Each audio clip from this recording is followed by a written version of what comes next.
एक ये भाई यही तो नहीं समझ आ रही।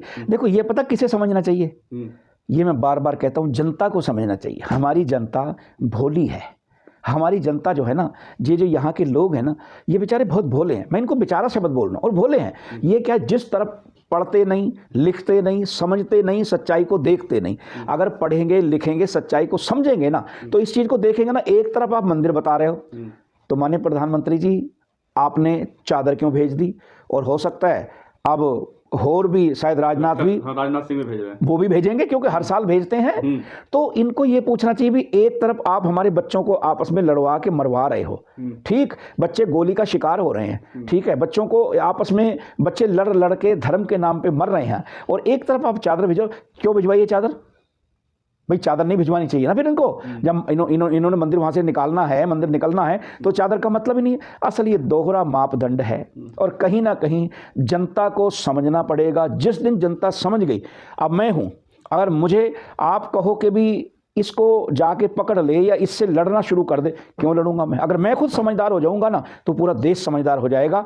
अपने आपको जिम्मेदार समझो, हर एक नागरिक, हर एक बच्चा। वो मैटर ये खत्म कर दो कि कौन हिंदू है, कौन मुसलमान है, कौन सिख है, कौन ईसाई है। इसमें अगर बटोगे तो देख लेना कि बहुत बुरी तरह हालात देश के हो गए और हो जाएंगे। तो इसलिए आप ये समझो कि हमारे माननीय प्रधानमंत्री जी वहां चादर भेज रहे हैं और एक तरफ बोल रहे हैं कि यहाँ मंदिर है। तो कहीं ना कहीं ये दोहरा मापदंड जनता के सामने आ ही गया और आता रहेगा। कानून मंत्री किरण रिजिजू लेकर गए चादर इस बार। सुनने में आ रहा था हर बार मुख्तार अब्बास नकवी लेके जाते थे। हाँ। इस बार किरण रिजिजू लेके गए। हाँ, तो उन्होंने साबित कर दिया कि मजार है भाई। उन्होंने अच्छी तरह से साबित कर दिया कि भाई हम आपको वैसे ही लड़ा रहे हैं, देख लो, मैं खुद चादर लेके जा रहे हूं, तो इस करके ये मजार है, ये साबित कर दिया। नहीं तो क्या जरूरत पड़ी थी बताओ। तो संगठन मोदी के विरोध में उतर गया कि ये तो गलत किया, मोदी जी को नहीं भेजना चाहिए चादर। नहीं, मोदी जी ने ठीक किया ये, मेरे हिसाब से मोदी जी ने ठीक किया। अगर हर बार वो उनको मानते हैं, उनकी मान्यता है, हर साल भेजा। हाँ, मैं वही तो कह रहा हूँ।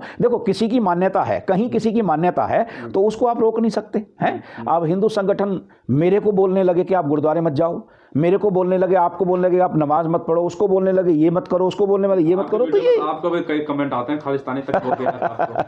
देखो, नकली सरदार भी बोलते हैं। हाँ, मुझे इस बात का कोई फर्क नहीं पड़ता। मैंने पहले बता दिया, मेरा मजहब सिर्फ इंसान है, मेरा मजहब सिर्फ इंसानियत है। मैं इससे बड़ा मजहब किसी को मानता नहीं, चाहे कहीं से भी मेरे से कहा लो। मैं इंसान हूं, मैं इंसान पैदा हुआ हूं, इंसानियत ही मेरा सबसे बड़ा धर्म है। और ये ही हम सबको सोचना चाहिए कि इंसानियत ही सबसे बड़ा धर्म है। मैंने उससे राम से, परमात्मा से, अल्लाह से, किसी से ये नहीं कहा कि मुझे कहाँ भेजना है। उसने मुझे भेज दिया, और जहां भेज दिया मैं विश्वास करता हूं। तो उनके कहने से क्या, ये तो अब लोग, मैंने भी देखा कि क्या क्या बोल रहे हैं, क्या नहीं बोल रहे, मैटर उसका कुछ नहीं है। तो क्या होगा, जो चल रहा था कि अब शिव मंदिर मजार के कब्र के नीचे ही है, अब प्रधानमंत्री, उनके जो प्रधानमंत्री ने, उन्होंने भेज दिया चादर। तो मेरे हिसाब से उन्हें चादर, ये ठंड का मौसम चल रहा है ना, चादर के अंदर मुंह बंद करके और मतलब घुट घुट के मर जाना चाहिए मेरे हिसाब से। वो मुंह दिखाने लायक नहीं रहे। वो क्या मुंह लेके जाएंगे, किसके पास मुंह लेके?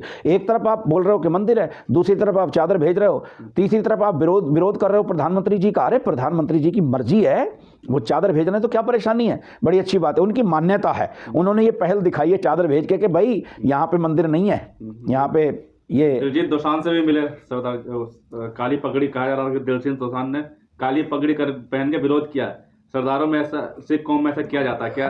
सच में विरोध किया? नहीं, वो काला जो कपड़ा है ना, काला कपड़ा हमारे देश के अंदर ये मतलब विरोध का एक वो है। जैसे हम काली पट्टी बांध लेते हैं, सिर पे पट्टी बांध लेते हैं, तो मैं समझता हूँ कहीं ना कहीं बातें जरूर हुई होंगी दिलजीत दोसांझ की। वो बातें नहीं बाहर आई, कोई बात नहीं कि क्या बात बाहर आई, क्या नहीं बात आई। बड़ी अच्छी बात हुई कि हमारे माननीय प्रधानमंत्री जी दिलजीत दोसांझ से मिले और उन्होंने आपस में बात करी, कुछ ना कुछ हाल अच्छा निकले। अभी दिलजीत दोसांझ के भाई लगातार हिंदू संगठन विरोध कर रहे थे और प्रधानमंत्री ने खुद उनसे मिला के एक बार फिर उन संगठनों की बोलती बंद कर दी क्या? हाँ, ये तो बात है, ये बात तो ये मैं मानता हूँ। हिंदुस्तान का विरोध हो रहा था। हाँ, विरोध क्या हो रहा था, असल में जो सच कहेगा ना, तो वो चाहे छोटा है चाहे बड़ा है, उसका विरोध होगा।